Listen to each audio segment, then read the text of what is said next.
또 리스크 관리 차원에서 얘기 좀 해보겠습니다. 월가에서 요즘 제일 주목하고 있는 두 가지 시한폭탄이 있는데 요게 빨간불 켜졌다 이러면서 우려하는 목소리가 나왔거든요. 그거 정리 한번 해보겠습니다. 일단 여러분들 미국의 가계부채 탑 1, 2, 3가 뭐냐면요. 탑 1은 압도적으로 주택담보대출입니다. 그러니까 모기지 대출이죠. 요게 어마어마하게 많은데 미국이 2008년 서브프라임 모기지 부동산 사태가 한번 터졌잖아요. 한번 당해봤기 때문에 금리도 좀 고정금리로 장치를 마련해놓고 부채도 많이 줄어가지고 그때에 비해서 상대적으로 건전해서 요쪽은 오히려 이슈가 덜하고요. 오히려 풍선 효과로 탑2, 탑3가 지금 계속 월가가 예의주시하는 겁니다. 한 번 터졌던 데선 다시 똑같이 안 터지니까 혹시 문제가 된다면 여기라는 얘기가 많이 나오고 있거든요. 그게 학자금 대출, 자동차 대출입니다. 오토론이죠. 그 규모도 비슷해요. 2,000조씩입니다. 거의 비슷하죠.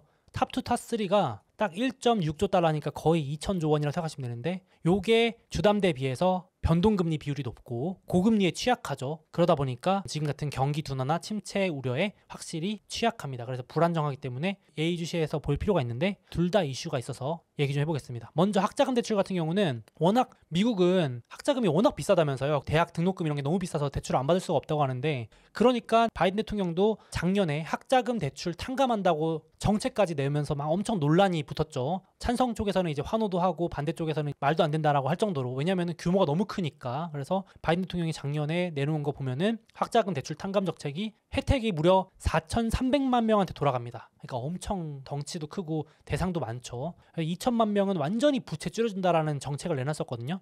요 학자금 대출 관련해서 관심이 많다 보니까 오죽하면은 이런 사건까지 나옵니다. 월가의 큰손인 JP모건 상대로 사기를 친 기업이 있습니다. 그 기업이 학자금 대출 스타트업입니다. JP모건에서 2,200억을 투자했는데 완전 사기였던 게 들통나가지고 지금 소송 걸고 난리가 났거든요. CEO가 젊은 여성 CEO고 이제 명문대생이에요. 그래서 CEO가 유튜브 나와가지고 홍보를 합니다. 이용 학생만 벌써 400만 명 넘었다. 공짜로 빠르게 학자금 대출 도와준다. 우리 서비스가. 그러니까 이제 JP모건이 눈독을 들인 거죠. 야, 학자금 대출을 저렇게 잘 해준다고? 지금 미국에서 가장 큰 문제 중에 하나가 가계부채 2위에 들어가는 게 학자금 대출인데 그 정도면은 2,200억 껌값이지 이러면서 실제로 투자를 한 거예요. 재작년에 21년 9월에 이 CEO를 믿고 한 거죠. 근데 알고 보니까 이 명단이 모두 가짜였습니다. JP모건 CEO가 재앙에 가까운 실수였다라고까지 이번에 평가를 하거든요. 그래서 지금 사기당했다고 소송 걸어서 이 언론에 보도가 된 거예요. 그러니까 JP모건이 그동안 숨기고 있다가 이제 드디어 공개한 건데 2,200억 원 주고 이 회사를 인수해가지고 돈 다 주고 나서 명단을 받아보니까 가짜였던 거예요. 다. 그러니까 테스트로 이메일을 40만 개 보내봤더니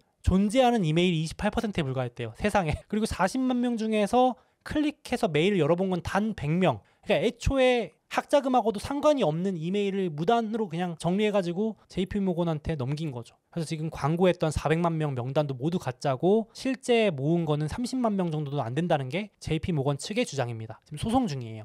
근데 이제 이 회사 측에서는 아니다, 우리는 진짜다 이러면서 반박을 하면서 소송 걸고 있는데 아직 결과가 안 나와서 제가 확실히는 말씀 못 드리겠지만은 이런 상황입니다. 이 정도로 학자금 대출이 미국에서 되게 관심사가 중요하다 보시면 될 것 같은데 그래서 이렇게 관심이 많은 학자금 대출이 연체가 심해지니까 이게 연체율입니다. 그러니까 바이든 대통령이 작년에 학자금 대출을 탕감하면서 일시적으로 유예를 합니다. 틀어막게 한 거죠. 일단 막아놓자. 연체율이 제일 높습니다. 자동차 대출, 신용대출, 주택담보대출 모든 대출보다도 연체율이 제일 높아서 맨날 터진다 이랬는데 여기 연체율 내려간 거 보이시죠? 이게 막아놓은 겁니다. 일시정지.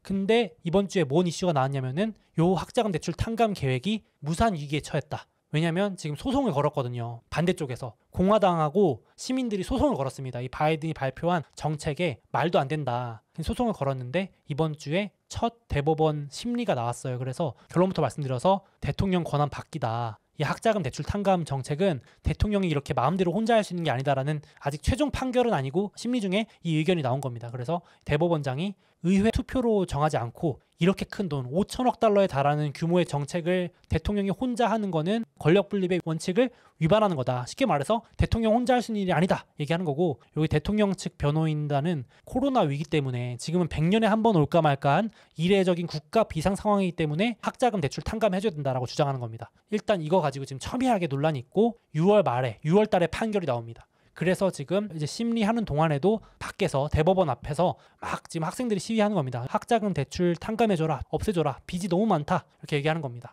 근데 이제 반대쪽에서는 이거 다 세금인데 누구 돈으로 이거 메꿔주냐, 그리고 어떤 시민은 야, 나는 다 갚았는데, 나는 열심히 일해가지고 갚았는데 그럼 나는 뭐냐, 나는 학자금 대출은 갚고 다른 빚이 많은데 왜 나는 갚아주지 않느냐, 막 이런 형평성의 문제도 있고요. 세금은 그럼 어디서 걷냐, 예산은 어디서 마련해오냐, 이러면서 싸우고 있는 겁니다. 지금 논쟁이 되고 있는 부분이에요. 근데 더 중요한 거는 6월 달에 이게 지금 기각이 될 가능성이 높거든요. 그럼 학자금 탕감이 무산되면서 갑자기 학생들이 갚아야 될 돈이 늘어나기 시작하는 겁니다. 일명 학자금 대출 쓰나미가 6월에 갑자기 올 수 있다는 얘기가 나오는 겁니다. 이제 그래서 월가도 6월 달에 하필 여러 부채 이슈들이 많아가지고 긴장을 하고 있는데, 안 그래도 지금 고물가에다가 학생들이 갚아야 될 돈들이 다른 것도 많을 텐데 학자금까지 갚으라 그러면은 뭐 깔려 죽잖아요, 쉽게 말해서. 그러니까 야, 이러면 경기 침체나 경기 둔화나 소비 위축을 더 땡겨오는 거 아니냐, 충격을 주는 거 아니냐 하면서 경고를 하는 기사들이 많이 나왔습니다, 이번에. 그래서 일단 학자금 대출도 틀어 막아놨는데 올해 6월에 이슈가 될 수 있다라는 얘기가 나오는 거고, 근데 또 대통령이 틀어 막아주면 되지 않냐 하실 수 있는데, 지금 더 이상 그러지 못한다는 의견이 나오는 게, 안 그래도 지금 정부가 너무 돈을 많이 풀어가지고 미국 정부 부채가 한도에 도달했습니다. 그러니까 더 이상 미국 정부도 쓸 수 있는 돈이 없다라는 거죠. 그래서 이것도 하필 6월입니다. X데이트가 뭐냐면 미국 정부가 쌓아놓은 자금, 비상금이 다 고갈되는 D데이트 같은 날입니다. 파산일 같은 건데 미국이 디폴트에 빠지는 날이 6월에서 7월 사이라고 하죠. 그래서 지금 계속 월가에서도 요거 때문에 복합적인 부채 이슈가 올해 하반기, 빠르면 6월 혹은 여름쯤에 나올 수 있다라고 경고를 하는 겁니다. 그래서 리스크 관리 차원에서 알아두시면 좋을 것 같아요. 그래서 정부 부채도 지금 한계치 임박했기 때문에 이번 주 금요일 날 바이든 대통령이 예산안을 발표합니다. 수정해서. 지금 정부 부채가 너무 많기 때문에 어떻게 할 것인지에 대해서 예산 교서라고 하는데요. 바이든 측은 고소득자, 연봉 4억 이상, 40만 달러 이상 고소득자한테 증세하면은 예산 확보된다. 이번 주에도 다시 한번 말했습니다. 농담이 아니라 부자 증세 할 거다. 고소득자 때리면 예산 된다. 공화당은 말도 안 되는 소리 하지 마라. 헬스케어나 방산 이런 데 예산 줄여라. 이렇게 얘기하고 있는 겁니다. 첨예하게 지금 갈리고 있는 겁니다. 지금 정부 부채도 한계치 임박해 있기 때문에 협의가 쉽지 않을 거라는 예상이 다수입니다. 그래서 올해 여름에 6월달 올 때 미국 채무 불이행 사태가 나올 수 있다, 뭐 이런 우려도 나오고, 학자금 대출도 덮어져서 더 이슈가 될 수 있다고 얘기도 나오고, 그런 상황입니다. 그래서 바이든 대통령이 예산 좀 늘리자고 계속 요구하고 있지만 공화당 측 메카시 하원 의장이 대표로 있는데 지금 이제 협의가 잘 안 되는 상황입니다. 이렇게 되고 있고요. 그래서 지금 시장에서는 뭘 우려하냐면, 그러면은 결국은 예산을 삭감할 텐데 어디를 줄일까? 정부 부채가 지금 한도에 도달했기 때문에 어딘간 줄여야 될 텐데, 대표적으로 줄일 수 있는 데가 헬스케어랑 방산이거든요. 근데 방산은 지금 줄이기가 쉽지가 않잖아요. 지금 러시아랑 전쟁도 안 끝났고, 러우 전쟁 안 끝났고, 중국도 오늘 3월 양회 회의에서 역대급으로 방산 예산을 올린다 그랬어요. 그러니까 중국도 지금 방산 예산을 늘리는 상황에서 미국이 방산을 줄일 수는 없잖아요. 그러니까 요건 쉽지 않다고 보고, 그래서 여기 헬스케어를 줄인다는 우려 때문에 요즘에 헬스케어 주식들이 박살이 나고 있습니다. 혹시 헬스케어 주식 투자하신 분들 있나요? 아마 그러면 최근에 기분이 아주 안 좋으실 텐데, 헬스케어 주식들이 지금 거의 3개월 내내, 6개월 내내 빠지고 있습니다. 여기 보시면 존슨앤존슨, 일라이 릴리, 화이자, 브리스톨 마이어스, 암젠 이런 것들 다 6개월에서 1년 전 주가로 보시면 이렇게 내려갑니다. 그 이유 중에 하나가 지금 바이든이 예산 삭감할 거라는 우려 때문에. 아무래도 제약주 헬스케어는 정부 예산하고 밀접하게 연관이 있기 때문에 요거 영향을 안 받을 수가 없는 거죠. 보시면 주가 다 박살나 있죠. 진짜 많이 빠졌는데, 오히려 지금 최근에는 나스닥이 반등하고 있는데 헬스케어는 하나도 반등은 못하고 있는 모습이에요. 그게 요 영향이 있다. 예산 삭감. 그래서 돌아오는 주 금요일 날 예산 삭감할 때 요 주가의 변동이 클 수도 있습니다. 아니면 우려가 선반영돼서 증시가 급등할 수도 있겠죠. 만약에 바이든 대통령이 헬스케어 예산 삭감 끝까지 안 한다 그러면 이게 증시가 반등할 수 있습니다. 헬스케어 제약주들이. 그럼 기회가 될 수도 있을 것 같고요. 이번 주에도 일라이 릴리라고 하는 요 회사도 바이든 대통령이 대표적으로 막 때리는 겁니다. 당뇨 환자분들 미국에 엄청 많기 때문에 당뇨 약 70% 내려라, 이런 것도 압박하는 거죠. 계속 압박하는 겁니다. 그러니까 미국 바이든 대통령도 재선 앞두고 있기 때문에 그런 정치적인 영향도 있고, 어쨌든 미국 국민들을 위해서 제약회사들한테 압박을 계속 넣기 때문에 이런 요인들도 있어서 헬스케어 주식들이 계속 약세 보인다 보시면 될 것 같아요. 그래서 말 나온 김에 잠깐 여담이지만 헬스케어 주식들 배당주 차원에서 보시는 분들을 위해서 넣어놨습니다. 저도 이제 헬스케어 주식은 배당주로 넣는데, 여러분 화이자 이런 주식들 거의 박살나고 있는 거 아시나요? 고점에서 30% 빠졌고요. 원래 이렇게까지 안 빠지거든요. 물론 코로나 특수 이후에 이제 코로나 소멸하면서 그런 것도 있는데, 화이자 배당률 거의 4% 육박 중이고, 제가 좋아하는 존슨앤존슨도 물론 많이 빠진 건 아니지만 빠지고 있습니다. 그래서 곧 배당률 3% 넘을 것 같아요. 그래서 혹시 참고하실 분들 위해서 편 넣어놨고, 여기 보시면 이게 존슨앤존슨 배당률이거든요. 존슨앤존슨 배당률이 3% 근접하는 거는 코로나 때 폭락 이후로는 처음입니다. 그러니까 주가가 지금 많이 빠지고 있는 거 느껴지시죠? 주가가 빠진 거랑 배당률이랑 반대로 가니까 배당률이 보통 2.5에서 움직이는데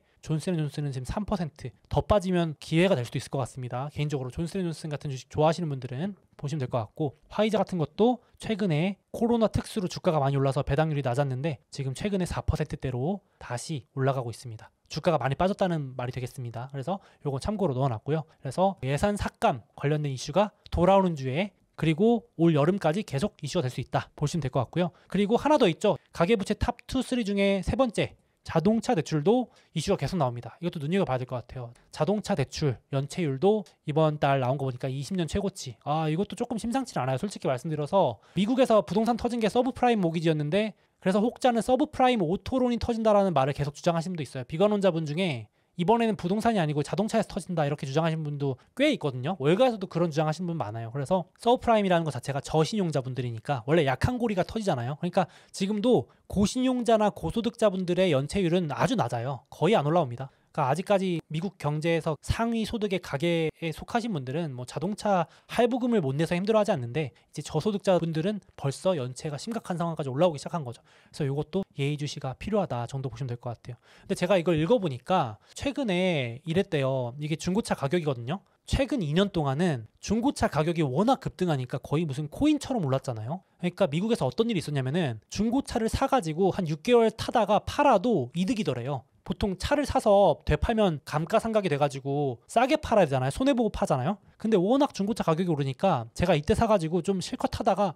다른 중고차 살래 그러고 내놓으면 더 비싸게 팔아가지고 또 다른 차 사고 할 수 있던 거예요. 계속 이자도 싸고 가격도 계속 중고차 가격도 오르니까 중고차가 가격이 떨어지는 게 아니고 탈수록 가격이 오르네 이러면서 너도나도 샀대요. 미국에서. 그래서 진짜 자동차 업계 대호황이었다라는 얘기도 하던데 이런 호황 영향도 있었나 싶기도 하더라고요. 근데 최근에 중고차도 좀 빠지기 시작하고 금리도 오르니까 이제 완전히 반대가 된 거죠. 그래서 이것도 월가가 예의주시하는 겁니다. 소위 말해서 미국 카푸어들이 쏟아져 나오고 있다. 그래서 조심하자라는 건데 금리 오르니까 할부금이 급증하기 시작한대요. 2배 이상 올랐답니다. 그래서 월 1,000불이 마지노선인데 그러니까 100만 원이죠. 자동차에 갚아야 될 돈만 월 100만 원 이상 올라가는 비중이 2020년에 6%, 2021년 10%였는데 최근 데이터 내보니까 16%까지 급등했다는 겁니다. 이게 이제 분석해보니까 이렇게는 유지가 못 된대요. 이 추세면은 문제가 터질 거라는 얘기 나오는 겁니다. 그래서 이게 계속되면 가계 채무불이행 디폴트 사태가 일어날 수 있다라고 칼럼에 나와 있더라고요. 그래서 요것도 한번 계속 팔로우업을 할 필요가 있다. 고금리에 역시 이런 문제들이 곳곳에 있겠죠. 그래서 요거 학자금 대출이 올해 여름에 또 이슈가 될 수 있다. 자동차 대출은 지금같이 고금리가 되면 금리 인상에 직접적인 영향을 받는 거기 때문에 이렇게 두 개의 이슈가 있어서 리스크 관리 차원에서 말씀을 드려봤습니다. 그래서 고물가와 고금리 쪽 잠재 우려, 그리고 학자금이나 부채 한도 여름, 그리고 혹시 모를 경기 둔화나 침체로 인한 신용 리스크가 하반기 있을 수 있으니까 요거는 같이 투자를 하시면서도 항상 대비하시면서 투자를 하시면 좋겠습니다. 저도 그래서 이제 현금 비중을 일부 가져가는 걸로 유지를 합니다. 하락 베팅을 하고 그러진 않고 달러 현금, 저희가 말하는 현금은 달러입니다. 미국 주식을 하고 있는 입장에서 그렇게 달러 현금 일부 가져가는 걸로 위험 리스크 대비를 하시면 좋겠습니다. 이런 리스크가 터지면 달러 환율이 올라가면서 헤지가 된다고 보시면 될 것 같아요. 참고하시면 되겠습니다.